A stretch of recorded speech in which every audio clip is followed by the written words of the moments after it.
तो गाइस आज की वीडियो में हम डिस्कस करने वाले हैं one one function, on to function, many one function and अगर हमारे वन वन और ऑन टू दोनों हो जाते तो हम बाइजेक्टिव भी डिफाइन करेंगे। Okay, hello everyone, welcome back to our YouTube channel study with Jyoti. तो आपने लास्ट वीडियो में देखा कि हमने टाइप ऑफ रिलेशंस किए थे, है ना, जैसे कि हमारा एम्प्टी रिलेशन हो गया, इक्विवेलेंस रिलेशन हो गया और यूनिवर्सल रिलेशन हो गया, है ना, और उनके साथ साथ हमने कुछ एग्जांपल्स भी करे थे।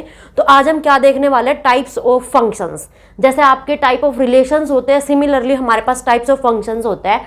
बट अब आप कहोगे कि मैम हमने तो पढ़ रखा है पहले ही। जैसे आपने पहले ये वाले फंक्शंस तो देखे ही हुए हैं, आइडेंटिटी फंक्शन, रैशनल फंक्शन आपने देखा हुआ है पहले, ठीक है, मॉडुलस फंक्शन आपने देखा हुआ है और आपने सिग्नम फंक्शन भी देखा हुआ है और ग्रेटेस्ट इंटीजर, मतलब ग्रेटेस्ट फंक्शन आप बोल सकते हो इसको। तो आपने जो है इन सब के, और भी हमारे पास बहुत सारे फंक्शंस होते हैं, जैसे पोलिनोमियल फंक्शंस भी हमारे होते हैं। तो इन सब के आपने ग्राफ वगैरह भी देखे थे। ग्राफ इन द सेंस कि जैसे अगर मैं आइडेंटिटी फंक्शन की बात करूं तो आइडेंटिटी फंक्शन का मतलब है जैसे कि मैंने simple y is equal to 3 ले लिया, है ना, या फिर x इज इक्वल टू 4 ले लिया। तो x इज इक्वल टू 4 का मतलब है कि इसमें y जो कोऑर्डिनेट है उसकी वैल्यू जो है वहां पे 0 है। तो आपका जैसे यहाँ पे 1 2 3 4 अगर मैं लेके चलूँ तो ये आपकी लाइन यहाँ पे बन जाएगी, ये हमारी है x इज इक्वल टू 4। अगर मैं y इज इक्वल टू 3 की बात करूँ तो ये हमारे पास कुछ ऐसे बन जाएगा, ये वाला, ठीक है। तो ये आपका हो गया क्या, अगर मैं आइडेंटिटी फंक्शन की बात करती हूँ। सिमिलरली आपके पास मॉडुलस फंक्शन हो जाता है इस तरीके का, ठीक है, एंड सिमिलरली आपके पास रेशनल फंक्शन हो जाता है, उसका ग्राफ हमारे पास थोड़ा डिफरेंट टाइप का होता है। सिमिलरली आपका ग्रेटेस्ट इंटीजर फंक्शन हो जाता है। तो ये सब आपने 11th क्लास में किया है, बट आज हम और डिफरेंट वाले देखने वाले हैं फंक्शंस, जो कि हमारा है क्या क्या, वन वन फंक्शन होता है एक हमारा, और हमारा मैनी वन फंक्शन होता है, एंड थर्ड हमारा होता है ऑन टू फंक्शन। ओके, तो आज हम ये एक एक करके देखने वाले हैं, बट देखने से पहले मैं इन सब के कुछ यहाँ पे एग्जाम्पल्स ले लेती हूँ ताकि आप एग्जाम्पल के बेसिस पे अच्छे से समझ सको। ओके, और साथ साथ डेफिनेशन के बेस्ड भी। सो या लेट्स ड्रॉ दिस वन। तो गाइज आप देख सकते हो मैंने यहाँ पे 4 टाइप के डिफरेंट फंक्शंस के ड्रॉ करे हैं। यहाँ पे डायग्राम टाइप आप समझ सकते हो, मतलब विजुअलाइजेशन तरीके से, ताकि आप देख सको यहाँ पे। तो अब देखो इसमें सब में डिफरेंस क्या क्या है वो आपको ऑब्जर्व करना है। तो फर्स्ट वाला जो है इसमें क्या दिख रहा है आपको कि 1 2 3 4 है सब में। नंबर तो मैंने लेफ्ट साइड में सबका 1 2 3 4 ही लिया है ना। एंड गाइज यहाँ पे देखो मैंने सब में ABCD मतलब कुछ टर्म में नंबर लिया है, जो आप बोल सकते हो रेंज या फिर कोडोमेन आप बोल सकते हो, ठीक है। रेंज तो हम नहीं बोलेंगे क्योंकि सारे एलिमेंट सब में कवर नहीं है, तो हमारा वो हो जाएगा कोडोमेन, ठीक है। डोमेन में मैंने लिया एलिमेंट्स 1 2 3 4। तो अब आपको यहाँ पे ये आइडेंटिफाई करना है कि आपका कौन सा फंक्शन होगा यहाँ पे। तो यहाँ पे फर्स्ट वाले में देखो आप क्या देख पा रहे हो कि लेफ्ट साइड में जो डोमेन के एलिमेंट्स है वो सारे कवर है ना, और यही हमारी ऑब्वियसली फंक्शन की डेफिनेशन होती है। ओके, तो यहाँ पे देखो आप लेफ्ट साइड में सारे नंबर्स कवर है और राइट साइड में इसमें E एंड F अनकवर्ड है। सेकंड वाले में आपके अगेन E एंड F और A भी अनकवर्ड है, बट यहाँ पे 1 2 जो है वो आपका एक एलिमेंट ही कवर कर रहा है, मतलब दोनों की जो इमेज है वो हमारी सेम है ना। Image, pre image, domain, codomain, range का आप टॉपिक ऑलरेडी सीख चुके हो, जो मैं अपनी लास्ट वीडियो में एक्सप्लेन कर चुकी हूँ।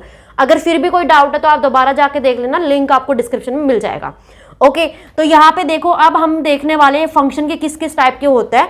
इन सब में कुछ ना कुछ अलग है, ठीक है। इसमें आपका E एंड F कवर नहीं है और सब एलिमेंट्स की एक एक इमेज जा रही है। सेकंड वाले में आपके 2 एलिमेंट की सेम इमेज है और 3 एलिमेंट्स रिमेनिंग रह गए आपके कोडोमेन में। इस वाले में क्या है, आपके 2 एलिमेंट की सेम इमेज है बट लेफ्ट कोई भी नहीं है यहाँ पे एलिमेंट कोडोमेन में, है ना। और यहाँ पे आपके सब सारे एलिमेंट्स भी कवर है उसमें कोडोमेन में और सबके एक ही इमेज बन रही है। तो अब हम इनको डिफ्रेंशिएट कैसे करेंगे, मतलब क्या क्या हम इनको नाम दे देंगे, जैसे मैंने अभी बताया 1 1 ऑन टू, मैनी वन, है ना। तो अब हम वो वाले फंक्शंस जो है डेफिनेशंस की हेल्प से देखने वाले हैं ताकि आपको भी साथ साथ डेफिनेशन भी क्लियर हो जाए और एग्जाम्पल भी क्लियर हो जाए। ओके, सो या लेट्स स्टार्ट। तो गाइज देखो मैंने यहाँ पे डेफिनेशन वगैरह लिख ली है, तो आप ये मत सोचना कि मैम ने क्या लिख दिया पूरे बोर्ड पे, ठीक है। ये मैंने आप लोगों के लिए ही लिखा है ताकि आप डेफिनेशन का भी एक एक वर्ड जो है अच्छे से समझ सको, मतलब थ्योरी पार्ट भी समझ सको और एग्जाम्पल्स भी देख सको। ओके, ताकि आपको जो कॉन्सेप्ट है बिल्कुल क्लियर हो जाए, इसलिए मैंने ये सब यहाँ पे लिखा है। ओके, सो अब स्टार्ट करते हैं अपनी डेफिनेशन रीड करना। तो यहाँ पे देखो फर्स्ट डेफिनेशन हमारी क्या कह रही है कि a function f such that x to y, इसका मतलब जो x है वो हमारे यहाँ पे क्या है डोमेन है, राइट, और जो y है वो हमारी क्या है, कोडोमेन है। तो इज डिफाइन, या फिर आप बोल सकते हो मतलब रेंज, ठीक है। तो रेंज सब बोलेंगे जब सारे एलिमेंट्स कवर हो रहे होंगे, बट अभी फंक्शन डिफाइन है कि x2y वो हमारा है, इज डिफाइंड टू बी 1 1 और इंजेक्टिव। इसको हम क्या बोल रहे हैं, 1 1, या फिर हम क्या बोल देंगे, injective. If the images of distinct element of x under f are distinct. इसका मतलब क्या है, दोबारा से रीड करता है, a function f such that x2y, चलो हम अपना यही फंक्शन मान लेते हैं कि हमारा फंक्शन है f जो हमारा जा रहा है x से लेके y तक। ओके, तो नेक्स्ट क्या है कि इज डिफाइंड टू बी 1 1 और इंजेक्टिव। इसको हम 1 1 या फिर इंजेक्टिव कब बोलेंगे, if the images of distinct element, मतलब कि if the images of distinct element, images मतलब कि जो यहाँ पे आपके एलिमेंट्स है इनकी जो इमेजेस है वो क्या हो, अलग अलग एलिमेंट्स की इमेजेस ऑफ x, मतलब कि x वाले पार्ट की जो इमेजेस है अंडर f आर डिस्टिंक्ट। इसका मतलब सिंपल क्या है कि जो आपके x में जितने एलिमेंट्स है हर एलिमेंट की अलग अलग इमेजेस होनी चाहिए, ठीक है। मतलब distinct element of x under f are distinct, मतलब इमेजेस जो है वो डिफरेंट डिफरेंट होनी चाहिए। और हम क्या बोल सकते हैं, for every x1 x2 belongs to x, f of x1 is equal to f of x2। इसकी इंपॉर्टेंस मैं आपको बताने वाली हूँ अभी। Implies that x1 is equal to x2, okay, otherwise f is called many one. तो ये भी हमारा एक फंक्शन होता है मैनी वन का भी। तो यहाँ पे देखो क्या कह रहा है कि आपके जो x में जो एलिमेंट्स है इन सब की इमेजेस जो है वो हमारी डिफरेंट डिफरेंट होनी चाहिए y में। तो आप इसमें देखो 1 की इमेजेस a है, 2 की इमेज b है, 3 की इमेज d है, 4 की इमेज c है। तो आपको यहाँ पे क्या दिख रहा है, सारे एलिमेंट्स की इमेज अलग अलग है ना। तो मतलब आपका ये फंक्शन क्या हो जाएगा, 1 1 हो जाएगा, या फिर आप बोल सकते हो इंजेक्टिव हो जाएगा। ओके, अब सेकंड वाले में आते हैं। तो यहाँ पे देखो 1 की इमेज भी b है और 2 की इमेज भी b है, बट यहाँ पे तो हमने ये पढ़ा है कि images of distinct element of x under f are distinct, है ना, मतलब अलग अलग इमेज जो हमारी होनी चाहिए। तो बट यहाँ पे तो आप क्या देख पा रहे हो, 2 एलिमेंट की जो ये इमेज है वो तो हमारी सेम ही बन रही है ना।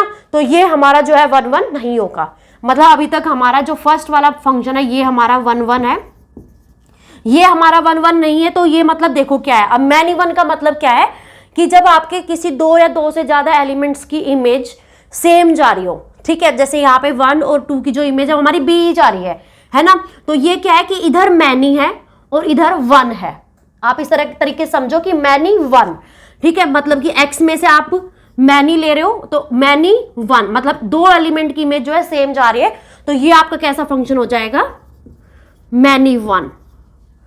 ओके, तो अब नेक्स्ट पे मूव करते हैं।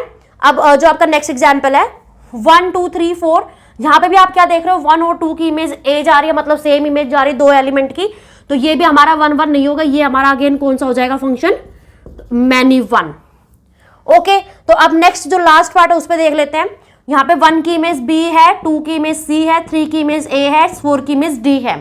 तो यहाँ पे भी आप क्या देख पा रहे हो कि सारे एलिमेंट्स की जो इमेज है अलग अलग एलिमेंट्स की सबकी डिफरेंट डिफरेंट इमेजेस जा रही है ना। तो मतलब ये आपका x है और ये y है, तो सब सारे एलिमेंट्स की इमेज अलग अलग है। तो मतलब ये वाला फंक्शन जो आपका क्या हो जाएगा, 1 1। तो आप कितने यहाँ पे फंक्शन देख पा रहे हो जो 1 1 है। एक तो हमारा फर्स्ट वाला पार्ट 1 1 है ना, और एक हमारा फोर्थ पार्ट जो है 1 1 है। और मैनी 1 यहाँ पे कितने फंक्शंस हो गए हमारे, फर्स्ट ये सेकंड मतलब सेकंड वाला पार्ट हमारा, और ये थर्ड वाला आपका क्या हो गया, मैनी 1 हो गया।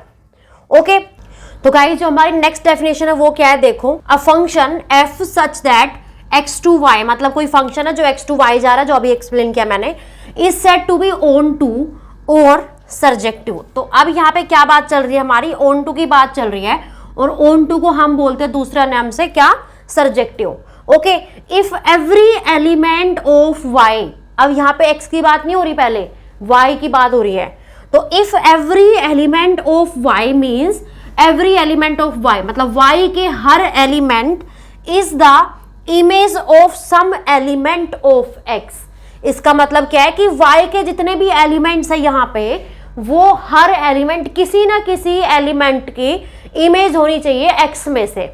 ओके, मतलब कि हर एलिमेंट बेसिकली y में कवर होना चाहिए as a image of some element of x। इसका मतलब ये है ठीक है, तो that is for every y belongs to y there exist, इसका मतलब है there exist an element of x in x such that f of x is equal to y। मतलब मैं आपको सिंपल टर्म्स में बताती हूँ क्या कहना चाह रहा है कि ऑन टू आपका वही फंक्शन होगा अगर आपका जो कोडोमेन होगा वहां पे हर एलिमेंट कवर हो, बेसिकली कि वो किसी ना किसी एलिमेंट की इमेज हो। ओके, तो बेसिकली तो वही है कि कोडोमेन के सारे एलिमेंट कवर होने चाहिए, है ना, तो वही हमारा क्या हो जाएगा, ऑन टू हो जाएगा। तो यहाँ पे फर्स्ट वाले में चेक करते हैं हम, x टू y हमारा फंक्शन जा रहा है f1, तो यहाँ पे आप क्या देख पा रहे हो, a भी कवर है, b भी कवर है, c और d, मतलब a b c d सारे जो एलिमेंट्स है चारों के चारों किसी ना किसी एलिमेंट के इमेजेस है। बट यहाँ पे आप देख सकते हो जो e एंड f है वो किसी भी एलिमेंट की इमेज नहीं बन रहे, है ना, तो मतलब आपका फर्स्ट पार्ट तो ऑन टू नहीं होगा। सेकंड पार्ट पे आता है, तो यहाँ पे भी आप देख सकते हो कि e एंड f अगेन किसी भी एलिमेंट की इमेज नहीं बन रही, है ना, तो इसका मतलब सेकंड भी आपका ऑन टू नहीं होगा, है ना। अब थर्ड वाले में बात करते हैं, थर्ड में आप क्या देख सकते हो कि a b c तीनों एलिमेंट्स किसी ना किसी एलिमेंट के x में से इमेज बन रही है ना, तो ये मतलब जो हमारा थर्ड पार्ट है वो हमारा क्या हो जाएगा, many one and onto. Okay, next अगर हम फोर्थ पार्ट की बात करते हैं तो इसमें भी आप देख सकते हो कि y में कोई भी मतलब कोडोमेन में कोई भी एलिमेंट नहीं बच रहा, तो ये आपका अगेन क्या हो जाएगा कि 1 1 तो था ही हमारा, एंड साथ में हमारा ये क्या हो जाएगा, ऑन टू भी हो जाएगा, राइट। तो ये हमारा गाइस बेसिकली होता है कौन सा concept, 1 1 onto and many one का कॉन्सेप्ट। ओके, तो आपको जस्ट मैं एक बार और समराइज करा देती हूँ ये इन चारों डायग्राम्स की हेल्प से कि 1 1 क्या होगा। 1 1 सिंपल ये है कि अगर एक ही एलिमेंट की हर एलिमेंट की सबकी अलग अलग इमेज बन रही हो तो उसमें मैटर नहीं करता कि आपके y में कोई एलिमेंट छूट रहा है नहीं छूट रहा है, ठीक है, बस सबकी अलग अलग इमेज होनी चाहिए। तो आप जो देख सकते हो 1 की भी, 2 की, 3 की, 4 की, सबकी अलग अलग यहाँ पे इमेजेस बन रही है, राइट। अब सेकंड पार्ट पे आते तो यहाँ पे क्या है, 1 2 3 4 है। अब यहाँ पे आपका क्या हो कि 1 और 2 की सेम इमेज बन रही है जो कि b, तो ये आपका जो है 1 1 नहीं होगा, तो इसको हम क्या बोल देंगे, क्योंकि इधर मैनी कवर हो रहे एलिमेंट, इधर 1, तो इसको हम बोल देंगे मैनी वन, ठीक है। थर्ड पार्ट पे आते तो इसमें क्या है कि अगेन मैनी वन वाला फंक्शन हो रहा है क्योंकि 1 और 2 की सेम इमेज है a, है ना। फोर्थ में क्या हो रहा है कि सारे एलिमेंट्स की अलग अलग इमेजेस बन रही है, तो मतलब हमारा क्या हो जाएगा, 1 1 हो जाएगा। अब ऑन टू में क्या होता है आपके कि जो कोडोमेन होते हैं वहां पे सारे एलिमेंट्स कवर होने चाहिए, मतलब जो कोडोमेन के एलिमेंट्स है सारी रेंज होनी चाहिए। बेसिकली क्या कहना चाह रही हूं मैं कि सारे एलिमेंट्स किसी ना किसी एलिमेंट की मतलब इमेज होनी चाहिए, वो कोई भी एलिमेंट छूटना नहीं चाहिए। तो फर्स्ट और सेकंड पार्ट में कोई यहाँ पे ई एंड एफ, यहाँ पे भी ई एंड एफ एलिमेंट छूटे हुए तो आपका ऑन टू नहीं होगा। But third part and fourth part में आप क्लियरली देख सकते हो कि यहाँ पे हमारे एक भी एलिमेंट रिमेनिंग नहीं है कोडोमेन में, तो वो हमारे क्या हो जाएंगे, हो जाएंगे। ओके, सो गाइज ये था हमारा 1 1 onto and many one का कॉन्सेप्ट। 1 1 को हम बोलते हैं इंजेक्टिव भी और ऑन टू को हम बोलते हैं सर्जेक्टिव भी। ओके, तो अब हमारे पास नेक्स्ट एक और डेफिनेशन आती है कि अगर 1 1 कोई फंक्शन अगर 1 1 एंड ऑन टू दोनों ही अगर कंडीशन हमारी सेटिस्फाई हो जाए तो हम उसको क्या बोल देंगे, उसको हम बोल देंगे बाइजेक्टिव फंक्शन। जो हमारा 1 1 भी है और ऑन टू भी है, ओके, तो वो हमारा क्या हो जाएगा, बाइजेक्टिव। तो आप यहाँ पे बताओ मुझे कौन कौन से होंगे बाइजेक्टिव। तो मुझे जो दिख रहा है वो यहाँ पे ये कि जो फोर्थ वाला पार्ट है ये आपका 1 1 भी है एंड ऑन टू भी है, तो ये हमारा क्या हो जाएगा, बाइजेक्टिव फंक्शन। ठीक है गाइस, तो ये हमारा हो गया बाइजेक्टिव भी। सो या गाइज ये हमारे प्रॉपर कॉन्सेप्ट थे many one, 1 1 and onto के। So yeah guys thank you so much for watching. मिलते हैं नेक्स्ट वीडियो में, और नेक्स्ट वीडियो में हम अपने सारे एग्जांपल्स करेंगे ताकि आपको ये कॉन्सेप्ट और भी आसानी से मतलब आ जाए समझ में।